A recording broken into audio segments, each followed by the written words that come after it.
함께 읽겠습니다. 그러므로 내가 이후로는 종이 아니요 아들이니 아들이면 하나님으로 말미암아 유업을 받을 자니라. 아멘.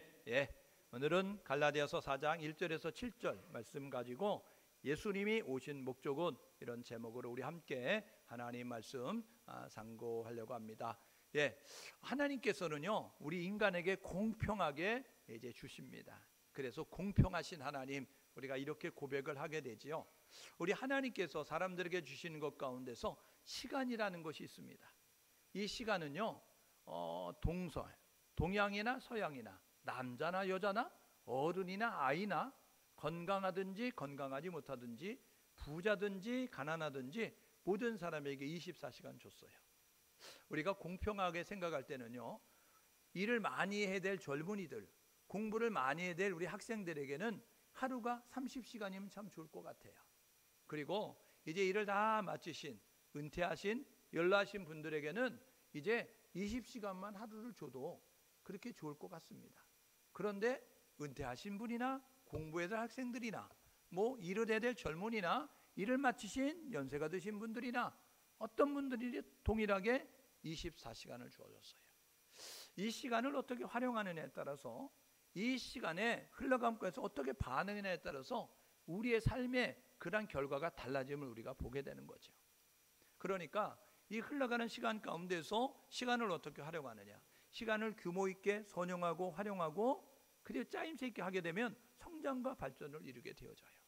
그런데 흘러가는 시간 가운데서 그냥 잃어버리고 놓쳐버리게 되어지면, 그렇게 되어지면 쇠락 도태하는 모습을 갖게 되죠. 예전에요 스위스는 이 시계가 발달한 그런 나라였어요. 시계는 지금도 스위스 시계하면 알아주잖아요. 그런데 세계를 제패했던, 세계를 이제 영향을 주었던 그러한 이제 시계의 모습을 가지고 있었던 그 스위스가 이 안주하는 모습을 가져서, 그래서 시대의 변화를 읽지 못하는 모습을 가졌어요. 그래가지고 그들은 우리가 세계 시장의 시계 시장을 다 석권해서 안주하는 모습 가지고 시대의 흐름에 대한 연구, 그리고 그것에 대한 대처 전략들을 세우지 않는 가운데 있었어요. 그러는 가운데 세상은 변화가 되죠. 그러면서 어떤 모습이 되느냐면, 수공업으로 만들어진 시계, 수작업으로 만들어진 고가의 시계보다는 전자로 만들어진 시계, 값싸고 활용도가 높은 전자시계가 나오게 됐어요. 그래서 일본의 세이코라는 시계가 이제 그 전자시계를 만들면서 시장의 많은 부분을 점령하는 모습을 갖게 됐어요. 결국 스위스의 시장은 위축되는 모습을 갖게 됐고, 스위스 시계 회사는 위축되는 모습을 갖게 되죠. 예전에 우리가 사진을 찍을 때는요, 나들이를 가거나 중요한 행사가 있을 때는 필름을 통하여서 사진을 찍었어요. 그래서 사진 가게에 가서, 필름 가게에 가서 필름을 사가지고, 그래가지고 필름을 넣고 사진을 찍었어요. 흔들리면 안 되잖아요. 왜냐하면 흔들리면 사진이 잘 못 나오게 되어지니까 흔들리지 않도록 이제 사진을 찍게 되는 모습을 갖게 됐어요. 사진을 다 찍고 나면 다시 새로운 필름을 넣고 사진을 찍었어요. 그런데 지금은 어떻죠?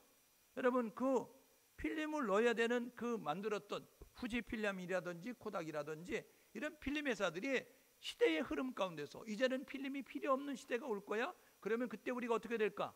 그런 것을 대처하지 못하는 모습을 갖게 됐어요. 그러는 가운데 우리가 가지고 있는 휴대폰에 카메라 기능을 넣어서 아무 데서나 사진을 찍고 아무 데서나 사진을 수정하고 그냥 버릴 수도 있는 모습을 갖게 됐어요. 그러니까 우리가 여행을 가서도 행사가 있을 때 사진을 여러 번 많이 찍습니다. 막 찍어요. 그리고 난 다음에 좋은 거 뽑고 나쁜 거는 버리고, 이런 모습 가지고 하게 되어지니까 필름 이 변화에 대해서 읽지 못했던 그런 이제 회사들이 도태되는, 쇠락되는 그런 모습을 가질 수밖에 없었죠. 여러분, 시간에 대한 반응도 마찬가지예요.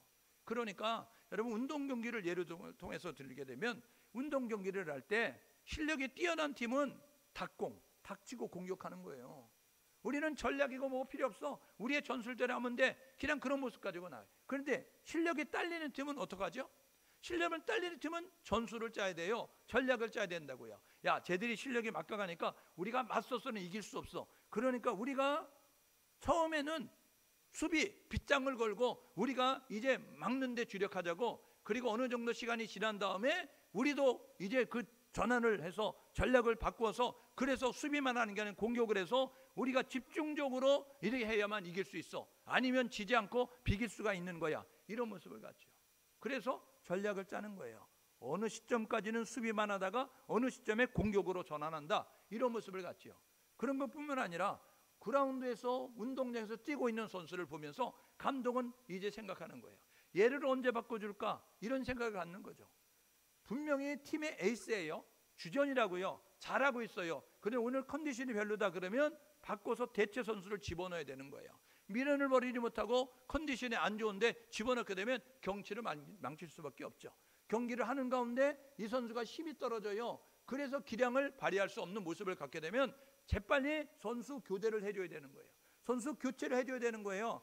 그래야 적의 공격을 막아낼 수 있고, 우리가 경고할 때 공격의 목적은 승리하기 위한 것인데 이 성공적인 공격을 할 수 있게 되어지니까 이 전략을 잘 짜서 이 교체 시기를 놓치지 않냐고 유효적절하게 시기적절하게 선수를 교체해줘야 경기에 승리할 수 있고, 그리고 성공하는 그런 모습이 되어질 수 있는 것이죠.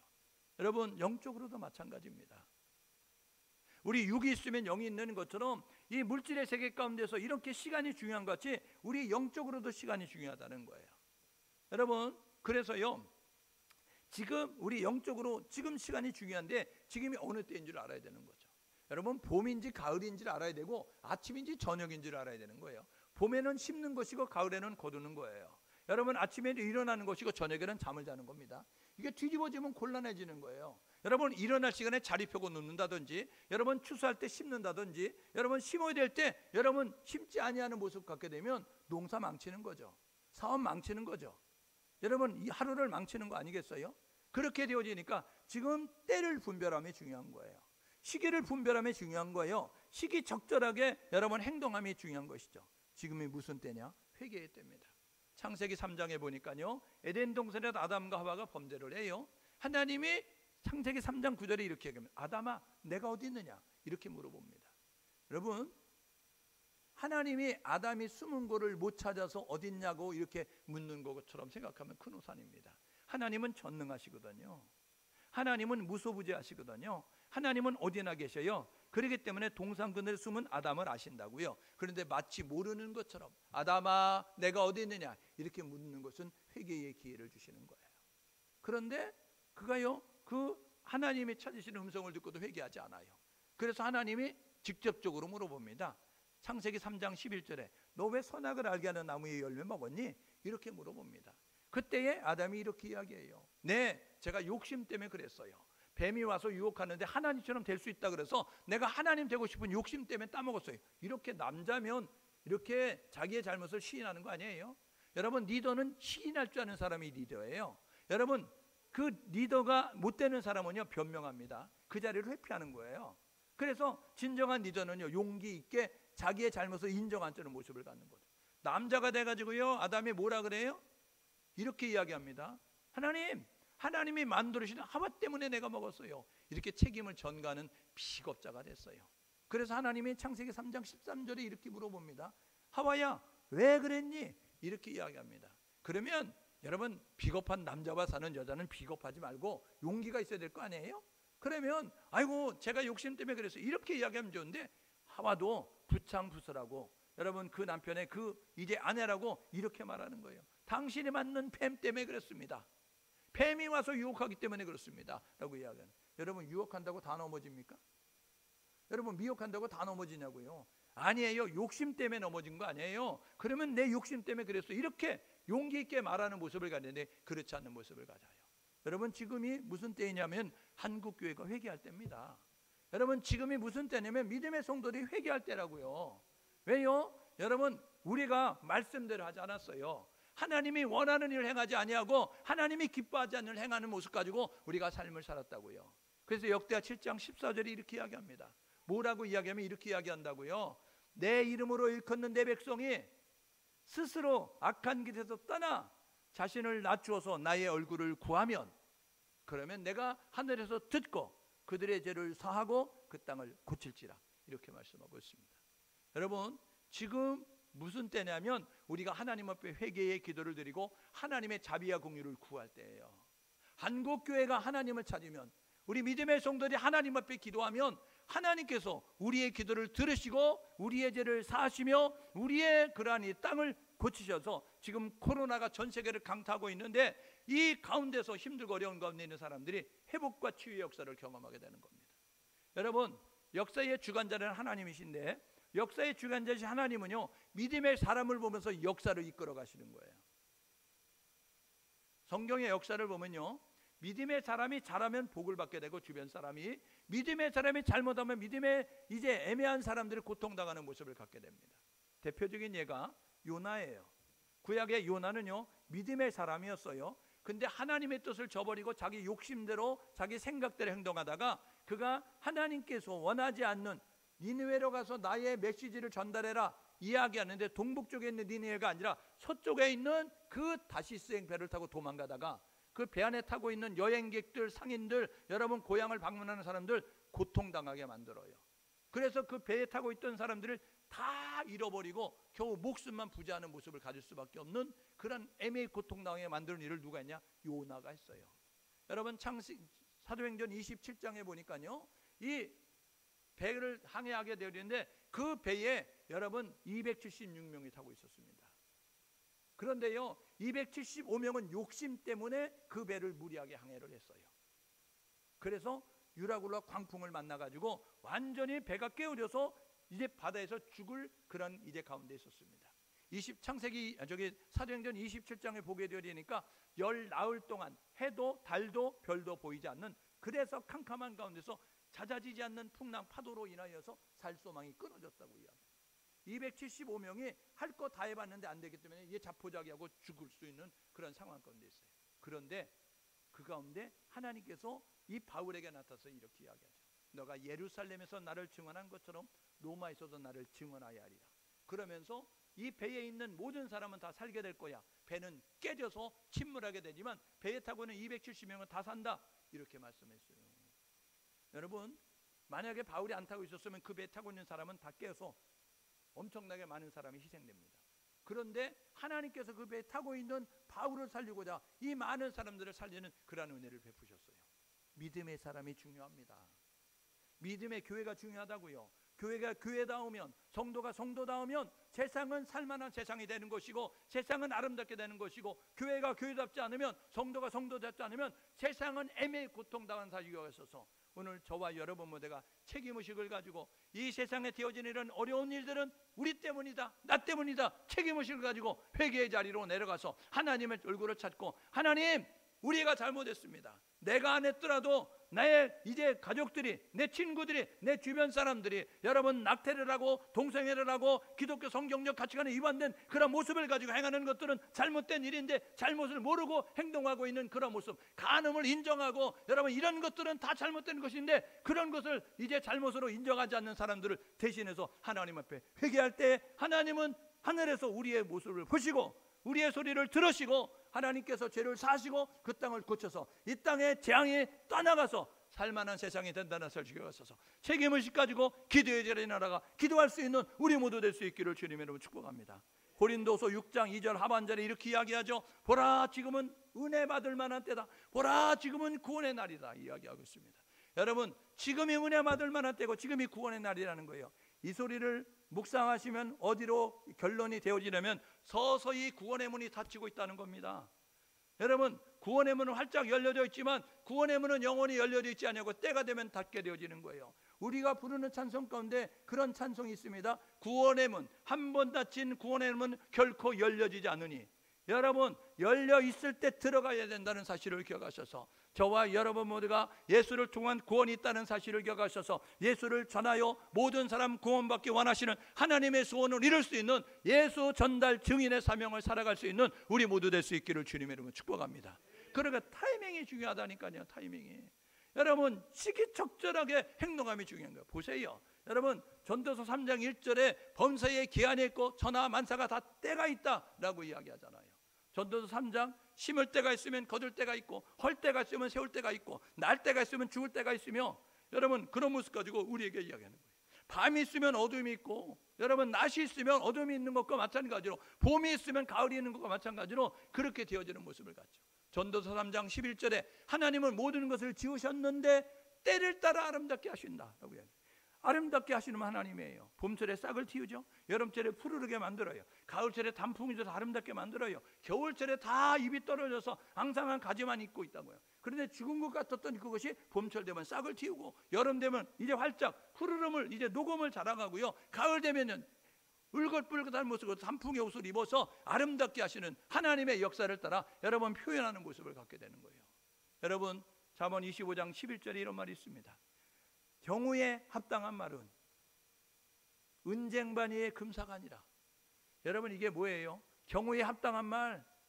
여러분, 위로가 필요할 때 위로하고, 여러분 격려가 필요할 때 격려하고, 여러분 소망이 필요할 때 소망의 말을 전달해 주면요, 의익이 양양하고, 여러분 의기가 이제 충전되어지면서, 그러면서 시작하는 모습을 가질 수 있다는 거예요.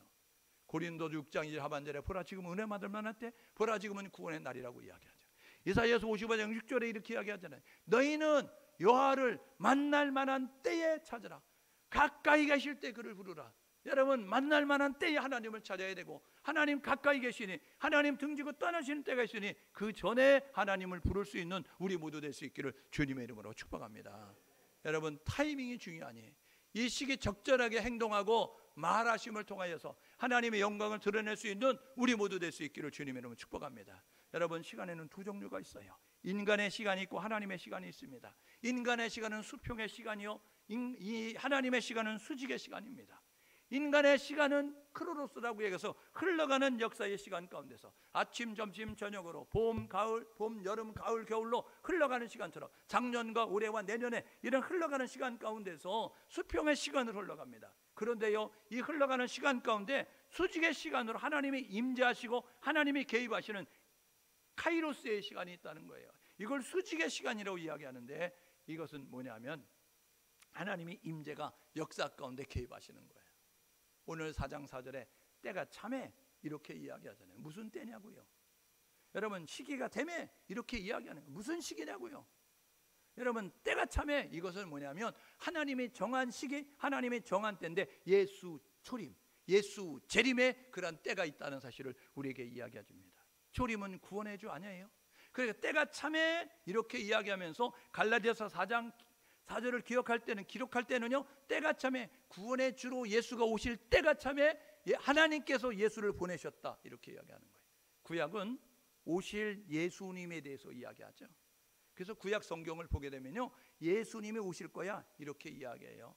그런데 신약은요, 오신 예수님이 하신 사역과 다시 오실 예수님, 재림의 예수에 대해서 소개하고 있는 게 신약입니다.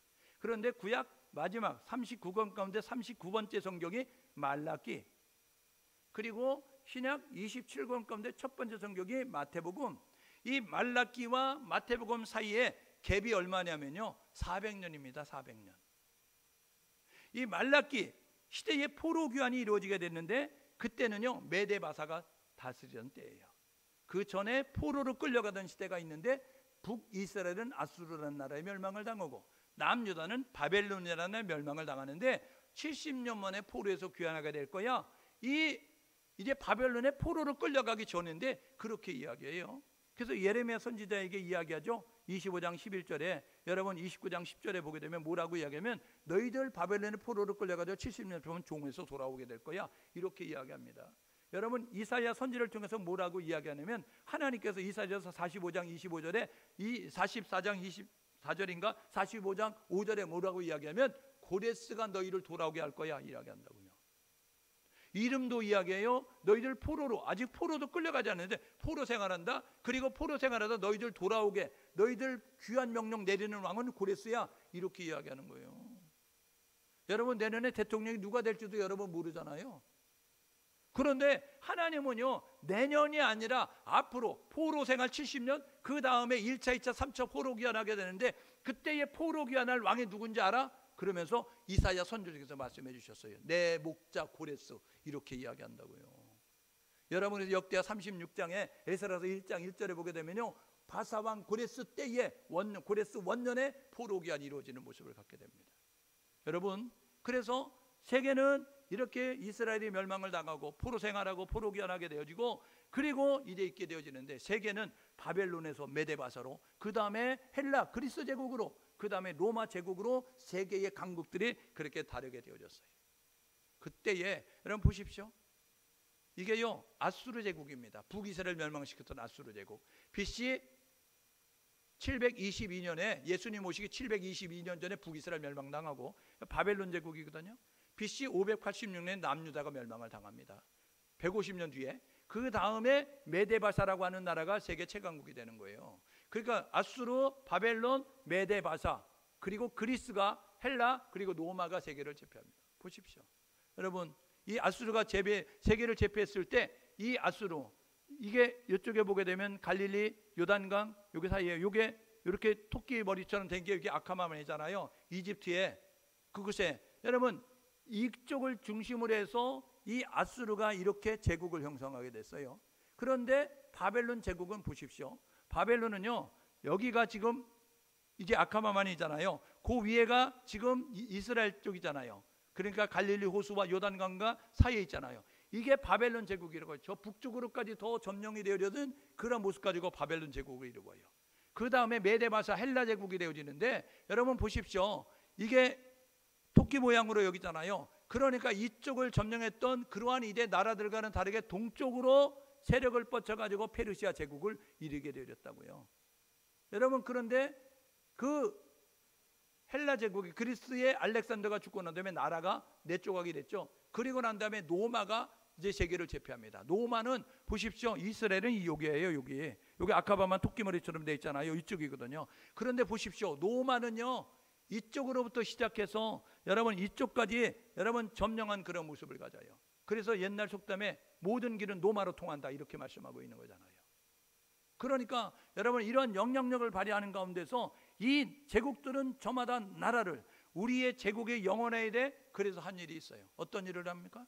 여러분 헬라 제국은요 언어를 통일시킵니다. 그러니까 보십시오. 이 페르시아, 이 헬라 제국은 보십시오. 여기에 있는 나라 모든 사람들은 헬라어를 써야 돼 이렇게 이야기하는 거예요. 그래가지고 헬라어를 만들었어요. 이 헬라어로다 성경이 번역돼서 이 지역에 있는 사람은 예수를 알게 만드는 모습을 갖게 됐어요. 그 다음에 보십시오. 이게 로마 제국이잖아요. 로마는요 쿠데타가 일어나면 폭동이 일어나면 빨리 진압을 해야 되니까 길을 닦고요. 그래서 여기 여러분 장화처럼 생긴 게 로마 아니에요? 여기 이탈리아? 여러분 이쪽으로 해서 이게 여러분 지금 로마 제국이 형성됐는데 여러분 이곳에 쿠데타가 일어났다 그러면 빨리 군대를 파송해야 되니까 기마병들을 보내야 되니까 도로를 닦았다고요. 제국을 오래 끌고 가기 위해서 도로를 닦았는데 그런데 그 도로가 이제 닦아지면서 무슨 일이 벌어지나? 복음이 신속하게 전달되는 모습을 갖게 되는 거예요. 하나님은 나라가 세상의 나라가 이룬 것을 이용을 해서 하나님의 복음이 전달되도록 하나님의 복음을 알 수 있도록 만드는 그런 모습을 갖게 되는 거죠. 그 다음에 보십시오.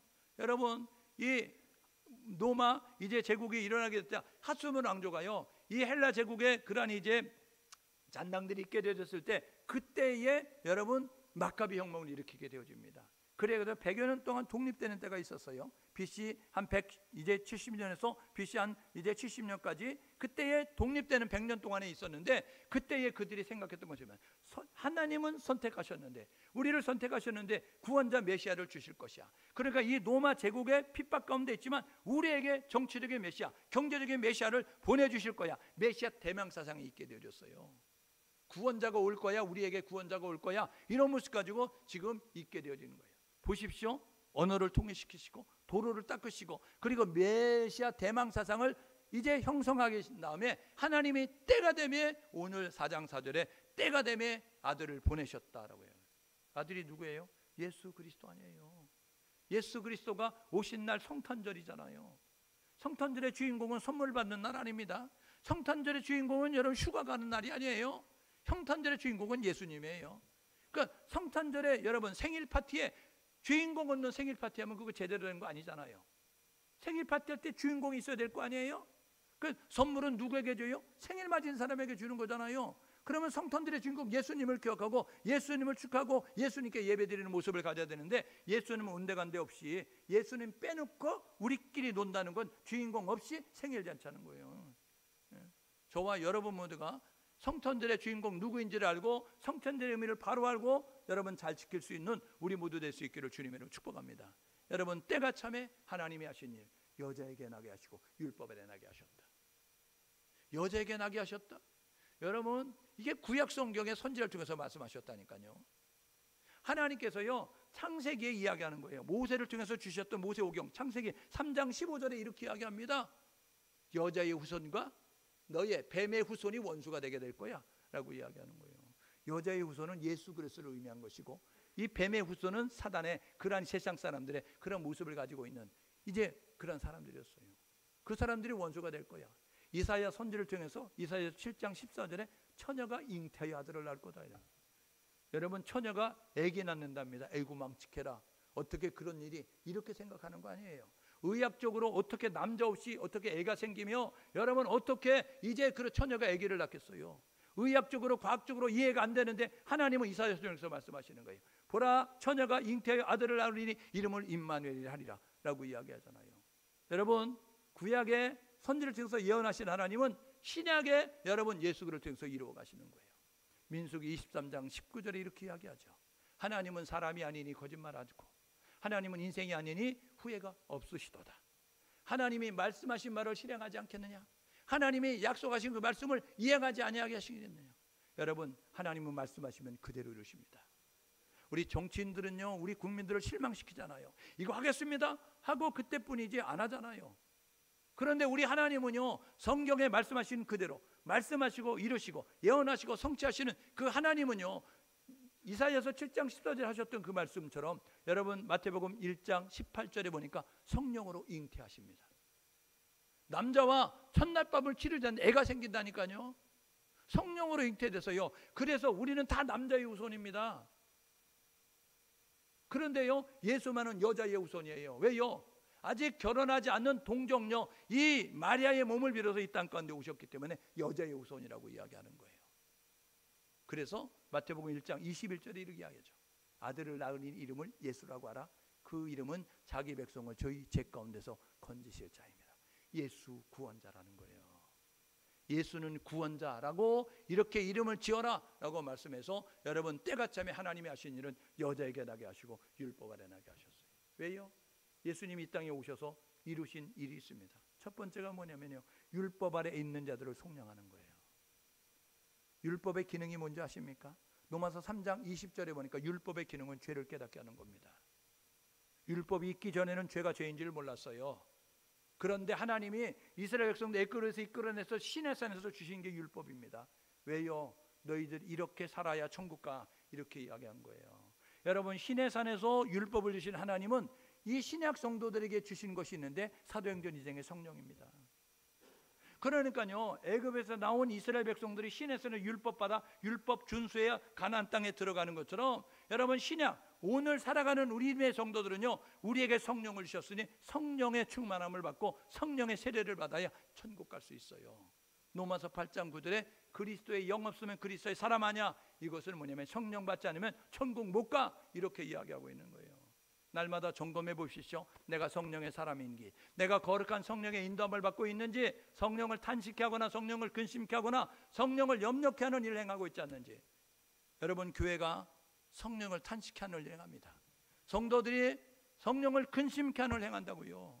거룩한 성령, 더러운 것을 싫어하는데, 밝은 성령, 어두운 것을 싫어하는데, 여러분 더러움이, 여러분 이제 그런 것들이 가득한, 어두운 것들이 가득한 교회가 되면 하나님은 계실 수가 없는 거예요.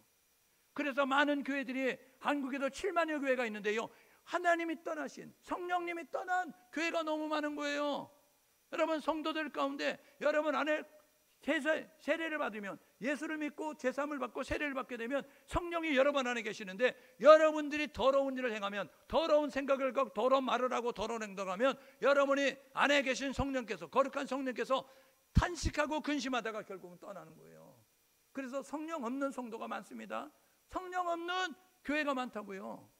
그게 문제인 거예요. 그런데 내 안에 성령이 있는지도 모르고 성령이 없는 것도 모르고 지금 살아가는 사람이 너무 많은 거예요. 점검해 보십시오. 저와 여러분 모두가 성령님이 내 안에 계셔서, 저와 여러분 모두가 양심이 괴로운 것은 하나님이 주신 삼중금을까지 하나라는 사실을 기억하셔서 하나님 앞에, 그리고 사람들 앞에 양심적으로 반듯하게 살아가셔서 양심에 꺼리낌이 없는 삶을 사시고 하나님 말씀에 쭉 꺼리끼지 않는 모습 가지고 살아가는 우리 모두 될 수 있기를 주님으로 축복합니다. 아들을 보내셨어요. 예수님이 이 땅 가운데 오셨어요. 요한복음 1장 1절에 태초에 말씀이 계시니라. 이 말씀이 하나님과 함께 하셨으니 이 말씀은 곧 하나님이시라. 하나님과 함께 하신 말씀이 있었다는 거예요. 그런데 요한복음 1장 14절에 보니까 이 말씀이 육신이 되고 우리 가운데 오셨다. 이게 성육신한 예수님이에요. 그러니까 하나님과 함께 하신 말씀이 인간의 몸을 입고 이 땅 가운데 오셨는데 그분이 예수 그리스도. 여러분, 예수 그리스도 이 땅 가운데 왜 오셨느냐? 하나님의 뜻을 이루기 위해서. 왜요? 율법의 역할은 죄를 깨닫게 하는, 죄를, 우리가 죄인이구나. 그런데 죄를 해결할 힘이 없는 거예요. 능력이 없는 거예요. 죄 지으면 감옥 가듯이 죄 문제 해결하지 않으면 죽으면 지옥 가는데, 그런데 우리를 사랑하시는, 요한복음 3장 16절에 하나님이 세상을 이처럼 사랑하사 우리를 사랑하셔서 독생자를 주셨으니 이는 누구든지 저를 믿는 자마다 멸망치 않고 구원받게 하셔.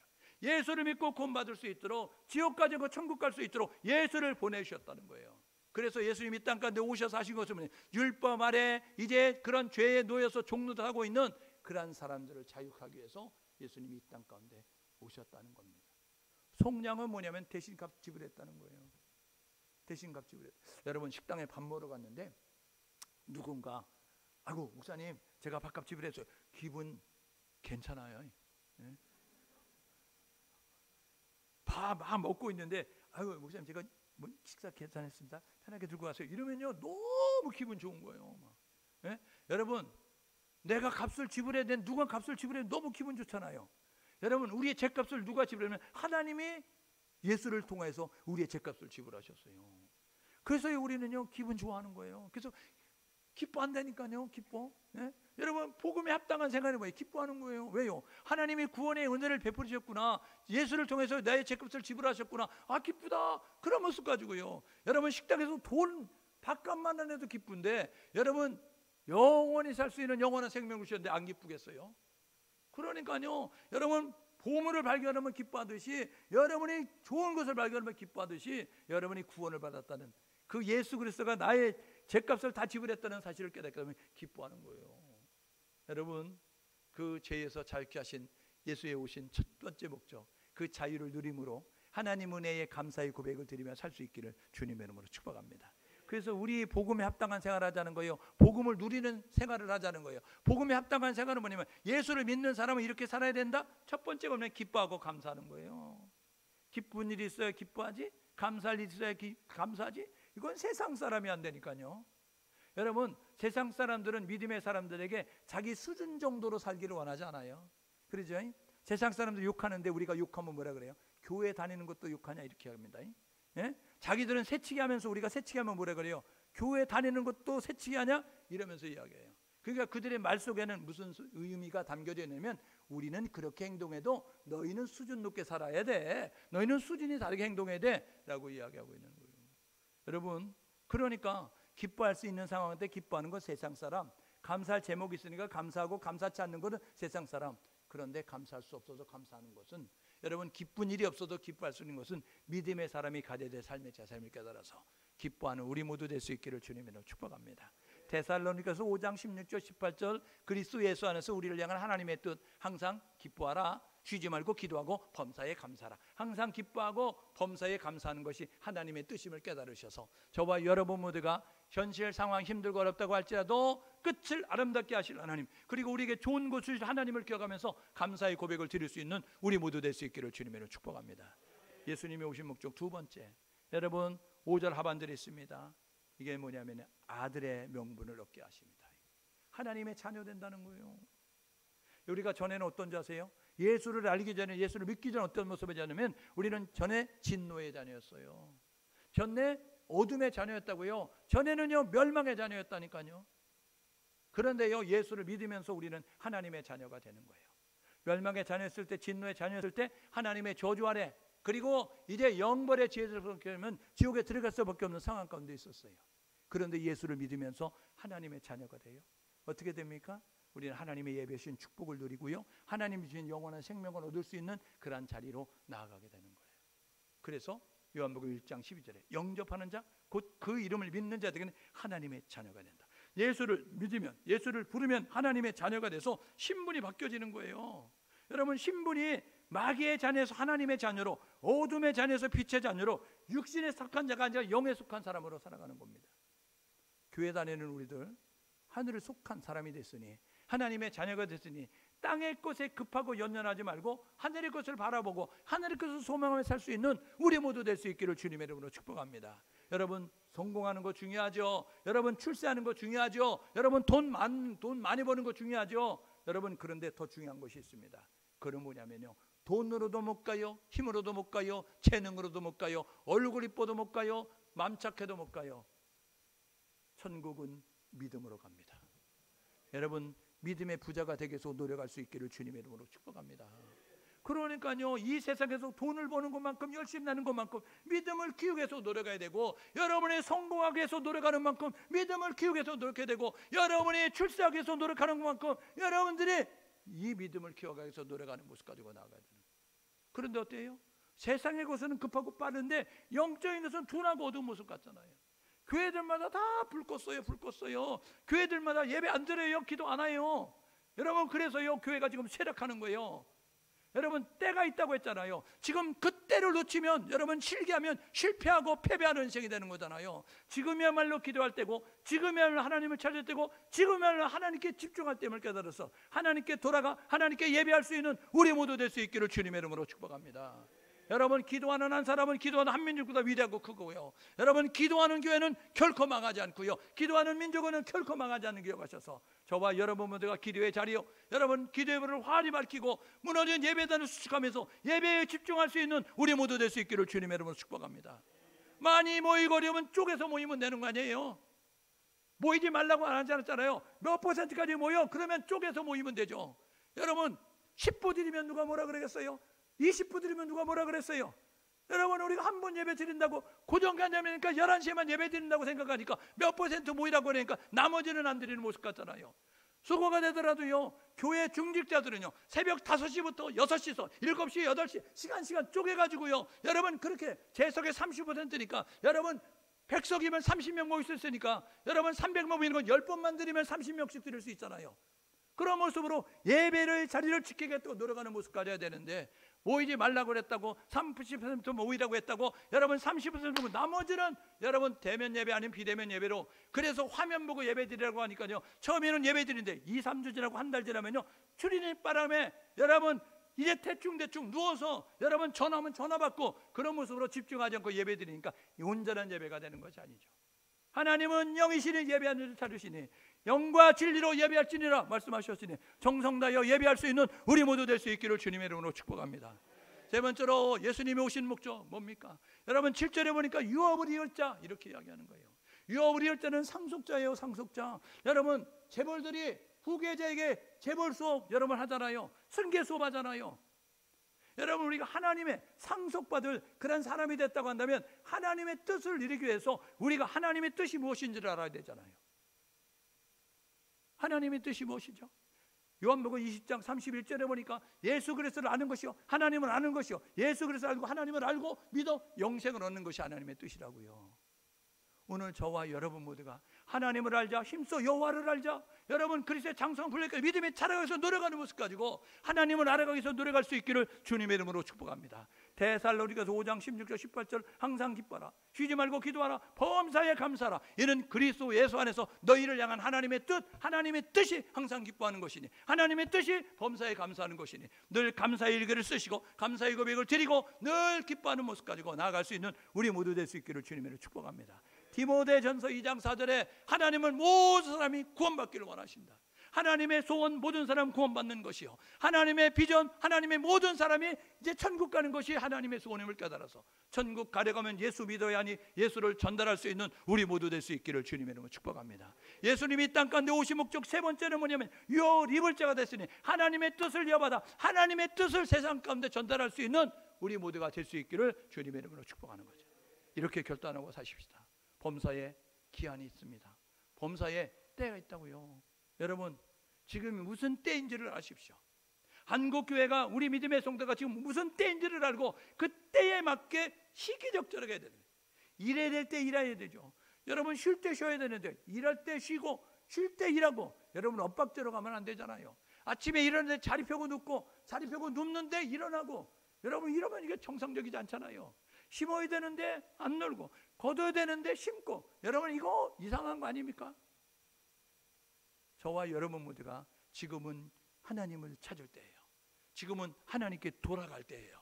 지금은 하나님을 불러야 될 때라고요. 저와 여러분 모두가 두 손을 높이 들고 하나님 앞에 회개하며, 하나님, 우리의 긍휼과 자비를 이 땅 가운데, 우리 민족 가운데 하나님 베풀어 주십시오. 하나님을 찾고 부름으로 말하며 하나님의 역사를 이뤄갈 수 있는 우리 모두 될 수 있기를 주님으로 축복합니다. 지금은 예수님의 초림, 이루어진 예수님의 초림, 이루어질 예수님의 재림 사이에서 시간이 흘러가고 있다고요. 작년보다 올해가 주님의 재림이 더 가깝습니다. 올해보다 내년에 주님의 재림이 더 가까울 거예요. 여러분, 저와 여러분 모두가 지금 우리는 이런 말을 합니다. 말세지말, 끝말자에다 인간 세자를 씁니다. 인간 세상의 끝이 말세예요. 그런데 지말은 뭐냐면요, 여러분, 갈지자가 여러분 그 말자를 끝말자를 쓰는 거예요. 인간 끝에, 여러분 끝에 섰다는 거예요. 말세 지말은 끝에 끝이라는 거예요. 다 됐다는 겁니다. 그러니까 지금 주님이 오신다고 해서 전혀 이상하지 않은 모습까지예요. 왜요? 어떤 선교단체는 24,000 종족이 있다, 이 지구상에. 그런데 여러분 지금 1000개, 1500개 종족 남았답니다. 복음화되려고 하면. 마태복음 24장 14절에 모든 민족의 복음 전파되면 끄다, 이렇게 이야기했어요. 모든 사람 예수 믿으면 끄다 라고 이야기한 것이 아니라 모든 민족의 복음 전파되면 예수 오신다 라고 말씀하게 되는데, 여러분 예수 오실 만한 여건은, 환경은 다 조성됐어요. 왜요? 지금은요 인터넷 때문에요 지금 동시다발적으로 할 수 있어요. 지금은요 영어를 몰라도요 우리가요 안녕하세요 이렇게 이야기하면요, 안녕하세요 이야기하면 얘가 굿모닝 이렇게 해줘요. 예? 여러분 중국어를 몰라도 안녕하세요 이야기하면 니하오 여러분 해준다니까, 번역기가요. 여러분 예수를 전달하는 그 듣는 사람들이 모르면 번역기 가지고 예수를 이야기하면 구원자라고 나온다니까요. 여러분 지금 한 방이면 끝날 수 있는 그러한 모든 것들이 펼쳐진 시기에 도로를 닦고 언어를 통일시켜서 복음을 전했던 예수님은 지금 이 문화, 과학, 문명을 통해서 지금 한 방이면 끝날 수 있는 이 복음이 땅끝까지 전파되는 그 일들을 이룰 수 있는 사건이 됐다는 기억하셔서 저와 여러분 모두가 자다가 깰 때임을 깨닫고 깨어서 하나님 앞에 기도하는 우리 모두 될 수 있기를 주님의 이름으로 축복합니다. 예수를 통하여 죄에서 자유함을 얻어요. 예수를 통하여 하나님의 자녀가 됩니다. 예수를 통하여서 하나님의 뜻을 이룰 수 있는 그런 사람이 될 수 있다는 사실을 기억하셔서 오늘 저와 여러분 모두가 나만 예수 믿는 것으로 만족하지 말고 예수가 필요한 사람들을 향하여서 예수를 전달하고 예수를 부를 수 있도록 예수를 믿을 수 있도록 도와줌으로 말미암아 모두가 구원받는 것이 하나님의 소원이니 하나님의 소원을 이루어가는 증인의 삶을 살 수 있기를 주님의 이름으로 축복합니다. 오늘 갈라디아서 4장 4절은 이야기합니다. 때가 참에 하나님께서 그 아들을 보내셨다. 그 아들을 나게 하셨는데 여자에게 나게 하시고 율법 아래 나게 하셨다. 기억하시면서 저와 여러분 모두가 하나님의 뜻을 할 수 있는 믿음의 성도들 될 수 있기를 주님으로 축복합니다. 함께 마음을 모두 기도하게 해요. 이렇게 기도하면 좋겠습니다. 하나님 때를 분별하는 자가 되게 도와주옵소서. 하나님 때에 맞는 말과 때에 맞는 행동을 하는 자가 될 수 있도록 인도하여 주옵소서. 교회여 일어나게 하셔서 회개하게 하시고 하나님을 찾게 도와주시고 그리고 복음에 합당한 행위를 하기 위해서 노력할 수 있는 우리가 되게 도와주십시오. 함께 마음을 모두 기도합니다. 하나님 아버지 은혜를 감사합니다. 오늘도 우리를 불러주셔서 감사합니다. 하나님의 은혜로 저희들을 불러주셨사오니 늘 하나님 중심 말씀 주신 예배 중심 성전 중심 살아가는 우리 모두 될 수 있도록 아버지 오늘을 날이워 주옵소서. 바라고 소원합니다. 하나님 범사에 기한이 있다고 말씀하셨습니다. 천하 만사 다 때가 있다고 하셨사오니 때를 분별하여 때에 적절하게 행동하고 바라고 반응하고 나아가는 우리 모두가 될 수 있도록 인도하여 주옵소서. 교회가 일어나게 도와주옵소서. 성도들이 깨어나게 도와주옵소서. 하나님을 찾고 부름으로 예수를 통하여 구원의 역사를 이루어가는 우리 모두 될 수 있도록 하나님 너희들 간절히 바라오니 주여 도와주시고 인도하여 주옵소서. 하나님 함께하여 주옵소서. 코로나19 힘들고 어려운 상황 가운데 예수를 불러 기뻐하게 하시고 예수님이 더 하나님의 축복을 경험하는 귀한 자들로 세워지고 정하며 하나님은 이를 나뉘어 주옵소서. 하나님 그래서 축복 역사하실 줄